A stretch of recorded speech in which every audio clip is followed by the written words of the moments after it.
This morning's job is to be using this little gadget to test the electric fencing behind me. There's Ralph. So we are keeping the sheep on this side the time on where there is grass, and behind me there is wheat. So obviously we don't want the sheep going into the other side. So yeah, it's a case of testing it, making sure the battery's still got charge in it. You can see the difference between the grass on this side and the wheat on that side. The battery and stuff is up there. I'm just going to focus all the way up there. And so I will be testing along here. And then the electric fence goes down here and then along that line as well.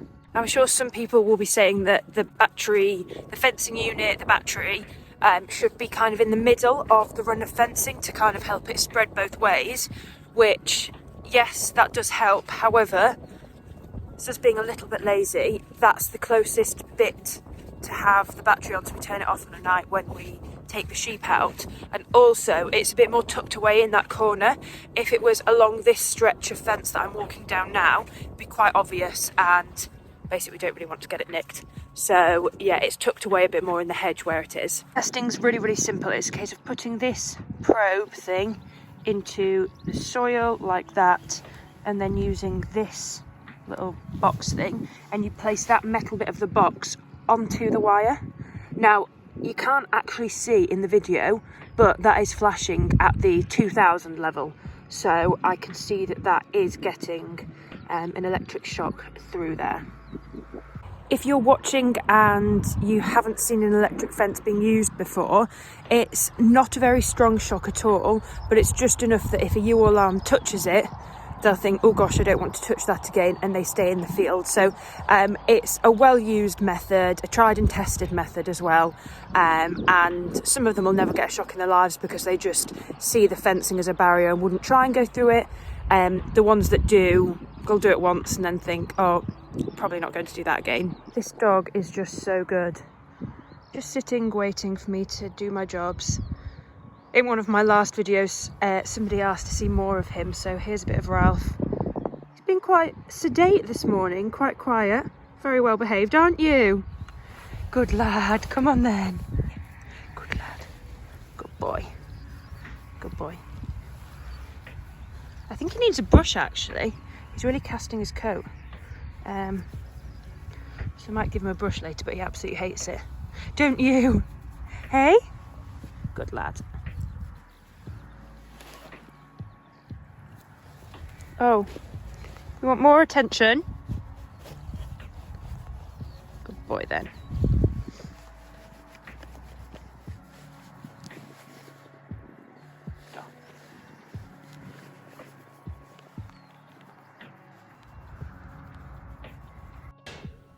I spotted a barn owl and I did manage to get it on camera.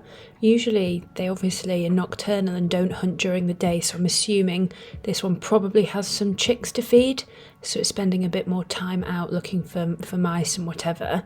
We've also had a fair bit of rain as well, and I think I'm right in saying that they don't hunt at all when it's raining, so potentially a hungry owl and hungry chicks.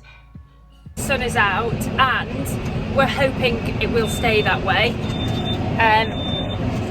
Just got an error message coming up for fuel filter, I think. Yeah, we're hoping it stays that way, because if it now rains on this soil that I've been across with the power harrow, it'll kind of make it a bit like soup, and we'd like to get the fodder beet drilled and in and sorted before we get any change in the weather. So yeah, we're crossing our fingers. Here is the job it's making, so you can see there is the stuff that has just had the coffee mixed through it, and now you can see how much this machine is fluffing up this soil here. Seriously testing my driving. No GPS today. Well, very happy we have got all the fodder beet in and drilled. It's gone in really, really nicely. We're lucky in the soil conditions we've got. I've had a few messages from people saying that they are still just absolutely saturated, so We've had good conditions, but it's not the same for everybody, unfortunately. I've just come down to one of the fields which is on, well, it's away from the farm, it's on a lane, and I've come to move these big stones in the gateway. Now, I'm sure some people might wonder why these stones are here. The reason for big stones, or sometimes you get telegraph poles or lumps of concrete or tyres or things like that in gateways to fields, is basically to stop people driving in them. We do have a bit of a problem with it round here. People could be chasing hares, they might just be doing it for a laugh, but it can do quite a lot of damage, and it's a shame that we have to go to these lengths to protect our crops, but we do. There's a bit of this field over there behind me which didn't come, so my dad's re-drilling it, so it's not a case of him just coming down on the drill. I've come down on the loader to move these stones. I'll have to come back down again when he's drilled it to move them in the gateway, so it's all extra time and effort that we could, you know, we could do without doing it, but we do it to protect our crops and our fields.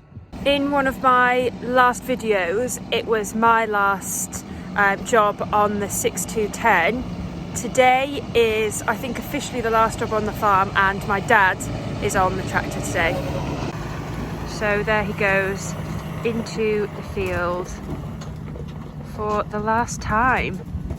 Quite a big deal to be getting rid of this tractor, and in my coming videos you will see why and what we're getting instead, which probably is actually even a bigger deal than getting rid of this John Deere.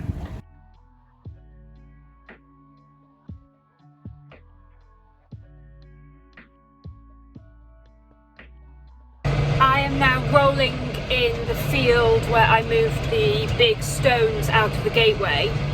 I've just seen a hare and I wish I'd been quick enough to film it. I should have said earlier that's another thing that we're protecting. So yes, we're protecting our crops and our fields, but actually we're protecting wildlife like that, which can often be decimated if there is a recurrent problem with hare courses and things like that. So yeah, there's a few things we're protecting when we're trying to close off our fields and close off the gateways.